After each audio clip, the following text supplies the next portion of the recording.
कभी सोचा है भारतीय होने का कानूनी मतलब असल में है क्या? ये सिर्फ एक एहसास नहीं है, बल्कि नियमों का एक पूरा ढांचा है जो सीधे हमारे संविधान से जुड़ा हुआ है।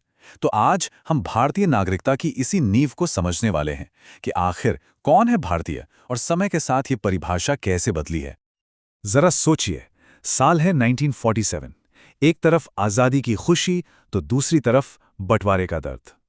लाखों लोग अपना सब कुछ पीछे छोड़कर नई सरहदों के पार जा रहे हैं। इसी उथल-पुथल के बीच एक नए देश के सामने सबसे बड़ा, सबसे जरूरी सवाल खड़ा था। आखिर इस देश का नागरिक है कौन?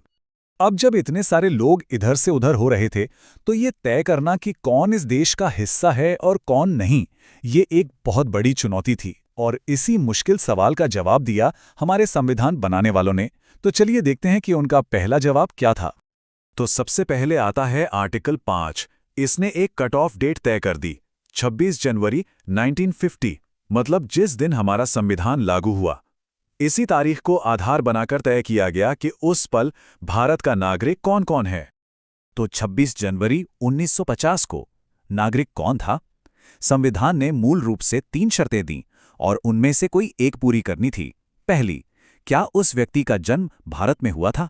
अगर नहीं, तो दूसरी शर्त, क्या उसके माता पिता में से कोई एक भारत में पैदा हुआ था?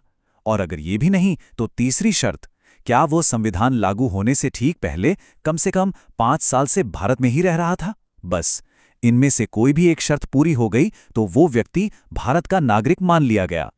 लेकिन बंटवारे ने चीजों को काफी पेचीदा बना दिया था, इसलिए संविधान को इन खास हालातों से भी निपटना था। जैसे आर्टिकल 6, ये उन लोगों के लिए था जो पाकिस्तान से माइग्रेट करके भारत आए।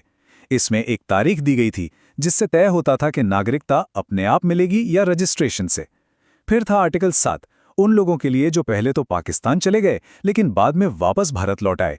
तो साफ है कि संविधान ने हर मुश्किल परिस्थिति को ध्यान में रखने की कोशिश की। और हाँ, संविधान बनाने वाले उन लोगों को भी नहीं भूले जो थे तो भारतीय मूल के, पर रह रहे थे विदेशों में। उनके लिए बनाया गया आर्टिकल 8। इसके हिसाब से वो लोग इंडियन एम्बेसी में रजिस्टर करके भारत के नागरिक बन सकते थे। ये एक तरह से इंडियन डायस्पोरा को नए बन रहे भारत से जोड़ने का एक जरिया था। तो ये सब तो थे उस वक्त के तुरंत लागू होने वाले प्रावधान। लेकिन आगे के लिए क्या? भविष्य के लिए क्या नियम बनाए गए? चलिए अब देखते हैं कि संविधान ने एक स्थायी ढांचा कैसे तैयार किया जो आज भी हमारे कानून का आधार है। एक चीज संविधान ने शुरू से ही बिल्कुल साफ कर दी थी। भारत में डुअल सिटीजनशिप यानी दोहरी नागरिकता की इजाजत नहीं है। आर्टिकल 9 कहता है कि अगर कोई भारतीय नागरिक अपनी मर्जी से किसी दूसरे देश की नागरिकता ले लेता है तो उसकी भारतीय नागरिकता उसी वक्त खत्म हो जाएगी। मतलब साफ है, एक देश चुनना होगा। और अब आते हैं शायद सबसे महत्वपूर्ण प्रावधान पर। संविधान ने एक बहुत बड़ा फैसला लिया। उसने नागरिकता पर भविष्य में कोई भी कानून बनाने की आखिरी शक्ति भारत की संसद को दे दी। आर्टिकल 11 यही कहता है, नागरिकता कैसे मिलेगी, कैसे खत्म होगी, इस पर कानून बनाने का हक सिर्फ संसद का है। तो संसद ने इसी शक्ति का इस्तेमाल किया और साल 1955 में एक विस्तृत कानून बनाया। इसका नाम है सिटीजनशिप एक्ट ऑफ 1955। और सच तो यह है कि आज भी भारत में नागरिकता से जुड़े ज्यादातर मामले इसी एक्ट के दायरे में आते हैं। तो इस एक्ट के तहत भारतीय नागरिक बनने के क्या तरीके हैं? इसने 5 साफ साफ रास्ते बताए। 1, जन्म से। 2, वन से, यानी अगर किसी के माता पिता या दादा दादी भारतीय हैं। तीसरा, रजिस्ट्रेशन द्वारा। चौथा है प्राकृतिक रूप से, यानी नेचुरलाइजेशन द्वारा। और 5वां, अगर कोई नया इलाका भारत का हिस्सा बन जाए तो वहां के लोगों को नागरिकता देकर। लेकिन देखिए, कानून वक्त के साथ बदलते हैं, है ना? वो पत्थर की लकीर तो होते नहीं। और सिटीजनशिप एक्ट के साथ भी बिल्कुल यही हुआ। इसमें समय समय पर कई बदलाव किए गए, कई संशोधन हुए। और हाँ, इन संशोधनों को लेकर काफी बहस और विवाद भी हुए हैं। तो ये कानून विकसित कैसे हुआ, चलिए देखते हैं। 1986 में जन्म से नागरिकता के नियमों को थोड़ा सख्त किया गया, अवैध आप्रवासन की चिंताओं के चलते। फिर 2003 और 2005 में भारतीय डायस्पोरा के लिए OCI यानी ओवरसीज सिटीजनशिप ऑफ इंडिया जैसी स्कीमें शुरू की गईं। और फिर आया साल 2019, जब नागरिकता संशोधन अधिनियम यानी CAA आया और उस पर पूरे देश में एक बड़ी बहस छिड़ गई।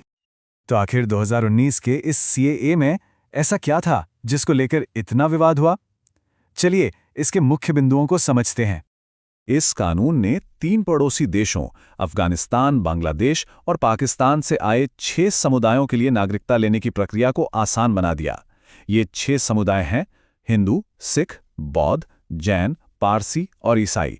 स्रोत के मुताबिक इस खास प्रावधान में मुस्लिम समुदाय को शामिल नहीं किया गया था और यही बात पूरे देश में एक बड़ी बहस का कारण बनी।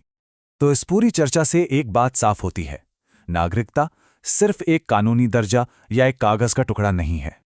नहीं, ये इससे कहीं ज्यादा है। यह हमारी राजनीति, हमारे समाज और हमारी पहचान से जुड़ा एक बहुत ही गहरा, बहुत ही संवेदनशील मुद्दा है। और इसीलिए इस कानून की यात्रा को समझना आज के भारत में हो रही बहसों को समझने के लिए बेहद जरूरी हो जाता है। तो हमने देखा कि कैसे भारतीय नागरिकता की परिभाषा आज़ादी के वक्त की ज़रूरतों से लेकर आज की जटिल दुनिया तक लगातार विकसित हुई है। ये एक ऐसी कहानी है जो अभी भी चल रही है और ये हमें आखिर में एक बड़े सवाल पर लाकर छोड़ देती है कि आने वाले समय में भारतीय होने का मतलब क्या होगा। इस सवाल का जवाब ही हमारी आगे की यात्रा को दिशा देगा।